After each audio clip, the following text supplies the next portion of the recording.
Um, I was born in the Depression era, uh, and I had my mother, father, and three sisters. There were four of us. And we moved to Charleston, South Carolina before the war in 1941. Had lived in the country before, so we had very little. No running water or anything like that. So when we moved to Charleston, we moved into a project. And it had an inside bathroom and hot and cold running water. It was a marvelous time of my life. I found that even if you have very little, you can always get more. You can have a better life always. And so that's one of the first memories of a good time. And, uh, and then from there, um, in my teens, my father was ill most of my life with alcohol addiction. And so my mother was a very strong lady, and there were the four of us girls. And my mother was a wonderful role model, which at that time, that wasn't even a saying to have a role model, but my mother was the glue that held this family together. Um,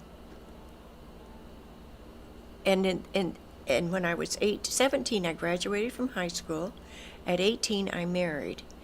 And I thought, my life is just going great. Everything, I'm happy. I have everything. It is time to move on. Uh, and I knew that hard work would mean a lot. Uh, if you work hard, there's nothing you can't get. There's nothing that is too far to reach for. And I reached. You don't have to accept what's always given to you. Always look forward. Always look ahead. And there's always something good out there for you. But it takes hard work and determination to get it. So, and that's what I did. There were periods in everybody's life, I'm sure, that aren't the best in the world, but you got to make the best of it. And I was very happy at 18 when I was married because I thought, oh, I'm in for it now. I can really do good, and I was very happy. Then I had, when I was 20, I had my first child, which ended up being twins. I had 5 children in a little more than 6 years. That started in 1950. In 1962, my husband left me with my 5 children. And I thought, what am I going to do? How am I going to raise these wonderful children? I was terrified. And I had an individual tell me, a very good friend, you can feel sorry for yourself if you want to, but nobody else will. So I knew I had to do something. I put my children first, and I got on with my life. I worked hard. I worked at 3 jobs. The twins were 12 years old, and they did most of the babysitting after school so that I could work. I had a full-time job and 2 part-time jobs, and I made it. We were happy. I was scared because I really didn't know what I was going to do. But it just takes determination. I had no family that I could depend on because my father was ill. My sisters were all young with young families, so I had nobody that I that could help me. I did it by myself, and so I think that probably was the hardest time of my life. And I knew I had to find a way for me to be happy in order for my children to be happy. And so I worked at it. God was good to me. And with His grace, that brought me forward. My children were raised in church. I mean, we went to church every Sunday. I was an Episcopalian and had gone to church as a child. And so I'm not over religious, but I know that God is always there. And with his help, I made it. Hi. Hi. With Pat, I always feel I can be myself. You always give me a sense of security, stability, that everything's going to be okay. You give me the ability to just say, yeah, I can laugh about that, and I will be taken care of. Thank you. You're welcome. Yeah. So what brings you to Elder Speak? Why did you say yes? I just think it's such an important time in our lives as well as young people. I think growing older is just, as they say, it's not for sissies. And you've seen the first part of my life, but the second part has begun wonderfully. I'm 88 years old now, raised in Charleston, South Carolina, drove my 5 young children and myself to Aberdeen, Washington, to marry this man coming riding in on a white horse. This wonderful man's name was Harold, and he helped me raise my 5 children. And they were quite young when we married. My twin girls were 13, my oldest son was 11, my youngest son was 7, and my youngest daughter, Heidi, my youngest son was 11, my youngest 9, and my youngest daughter, Heidi, was 7. See, when you get a little older, you get a little confused. But it wasn't all easy, and all of a sudden God said to me, hey, wait a minute, I'm not done with you yet. And he gave me this lovely daughter, Linda. It was my husband's daughter by a previous marriage, and I could not love her more if I had given birth to her. She completed my 6th child, and to this day, she will always be my 6th child. It was at this time that I realized that I had been depended on from the time that my twin girls were born until the day that my youngest daughter married and they had all left home. It was what they call the empty nest. I realized that you have to let go. You have to let children have their own lives, make their own mistakes, have their own glories and their own disappointments, but they're still your children. And all of a sudden, I found myself kind of with this empty nest, not knowing what to do. Of course, I still had my wonderful husband, Harold, and he needed me, and I needed him. 13 years ago, I lost him to an illness. And so this was really when I felt alone. But along came some people that just were so good for me and to me. They were some friends. I had 4 wonderful friends right here in Leavenworth that I'd known for quite a while. And we would get together once in a while and have lunch. And every once in a while, we'd have a glass of wine and dinner. And we laughed together. We had good times together. And then my good friend Marion, who was my neighbor, talked to me all the time about going to the senior center here. They had exercises and everything, and so she asked me again one day, and I decided to take her up on it. And I went to the senior center and met more people, made more friends. 5 of us play cards, a couple of times a month, and yes, we bet $1. If you win, you can win $5. Of course, one of those dollars is your own. But I justify that by saying, I didn't lose it, so I must have won it. And we have a marvelous time together. We celebrated all of our birthdays at one time. And when we went into the Olive Garden, and they thought that we were all born the same day, they had a big party for us. So, Pat, it sounds like friendship Oh, has changed your life. friendship has changed my life. Friendship has held a void, filled a void that nothing else would at this point. I think friends are so necessary. When I moved to Mountain Meadows 5 years ago, and now I have friends there.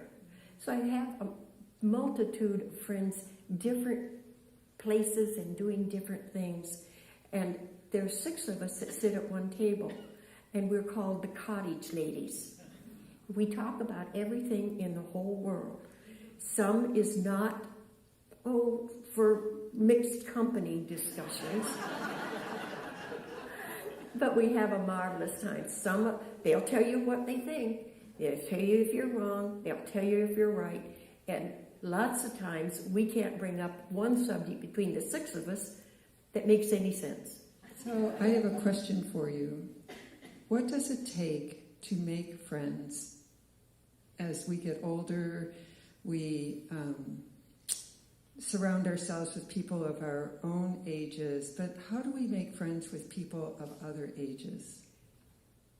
I think it's just by communicating with them.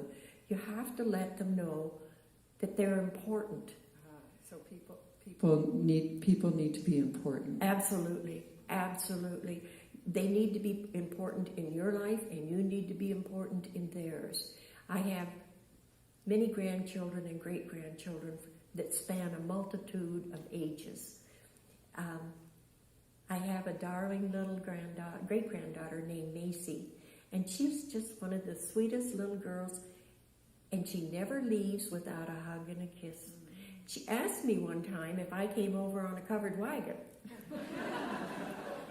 But she was quite young at that time.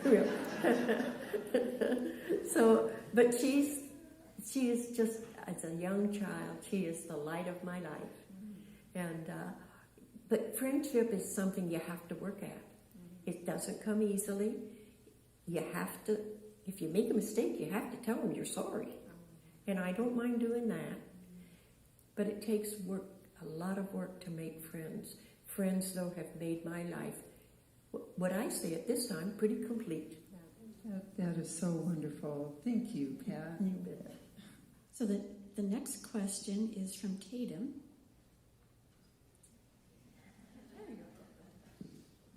My question is, what's the best part and what's the worst part about being an elder?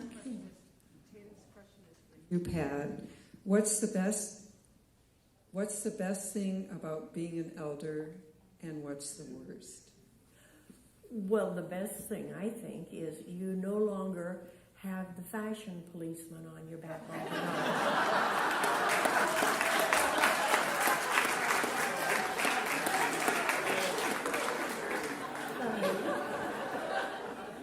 If I want to wear white slacks after Labor Day, I can wear white slacks. If I want to wear my shorts, very loud knee socks with my braces, I do. So the best times are being able to have a mature mind, and be able to differentiate between what's right and what's wrong, to make the decisions of yes, this is right, or no, this is wrong. That's some of the best things, is a maturing of your mind. The worst things probably is trying to remember names. I have a lot of difficulty remembering names. I like to sit with my friends, and of all of us together, we don't have one good mind.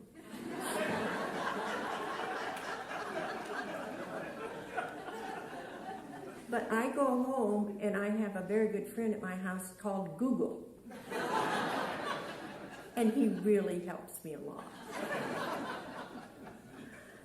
So there's a lot of things that go along with this. It's a learning experience, trying to figure out the very best that you can do or the very worst that you can do. and try to help everybody. So It sounds like you don't stop learning. oh no, oh never. No, I have a computer, 2 iPads, an iPod. I have Alexa, and oh, she's pretty smart. And I recently got a smartphone. I put it off for a long time, but now I have a smartphone, so I feel smart. Don't know how to talk on it very well, but I'll learn. Did anyone else want to add to that? Did you want to add each other? We looked out for each other a lot more then. Absolutely. If you didn't have a good support system, which that wasn't a word back then, but if you didn't have a good support system, I don't know, a lot of families would have been in real trouble. Did you find that in Toronto? Did people? This one is for Pat. So Pat, Ella dreamt about owning a gym, being on the beach every day, and becoming a billionaire. So what were you dreaming about when you were 11, and did your dream come true? When I was at that age, my mother made me black sateen bloomers that I wore on weekends and didn't go to school. And my mother gave me some scraps of material, and I tried to make what I called then toe shoes because I wanted to be a ballerina. My mother had taught me how to sew, so I built these toe shoes, and then I went out in the barn and I got some little pieces of wood and stuck in the toes. I put them on and they hurt so bad I couldn't stand it. So that was, no longer was I going to be a ballerina. Then I decided, well, maybe I'd become an actress. This is the very truth. I wanted to be an actress like Shirley Temple or one of those famous child stars. I don't think I worked very hard at it because I did not become an actress. But then as I got a little older and we would walk downtown and go by a bank, I would see these ladies in high-heeled shoes, and I wanted to become one of those. I wanted to be a bank teller, and I did work hard at that. I was in banking for 27 years. And then when I completed that 27 years, I went to work as a bookkeeper for 10, and then I retired. So dreams do come true, but you have to work hard. So the high heels got you into banking, huh? Yeah. Yeah. Cool. My question is for Pat, but anybody can, of course, chime in. I'm fascinated by the quality of grit or resiliency or stick-to-itness or toughness, and I'm fascinated by the elders who had to have seems like a great deal more of that grit, and I worry are we losing that a little bit. Do you think you were born with that, or was that nurtured into you, or is it through your faith, or how does one acquire more grit? I think a lot of it came from my mother. She was a very strong person. She was a very small person, but she was very strong. And she taught all of the 4 of us girls, my 3 sisters and myself, that you've got to behave, you've got to do right, you've got to try to be happy and do all the things that make other people happy. And I think a lot of that did come from my mother. And I also think that a little of it was born in me. I've always tried to look on the brighter side. Now, I haven't always been able to do it, but I've probably always tried. I knew the ethic of work for what you wanted, work for how it was done. And I think it's just a constant thing in a person's life to continue that thought and to be happy. I was taught a great working ethic. was happy that I was, because my life has been very full. And even if tomorrow I were to become incapacitated, I hope I would still have that grit. I would sure work at it.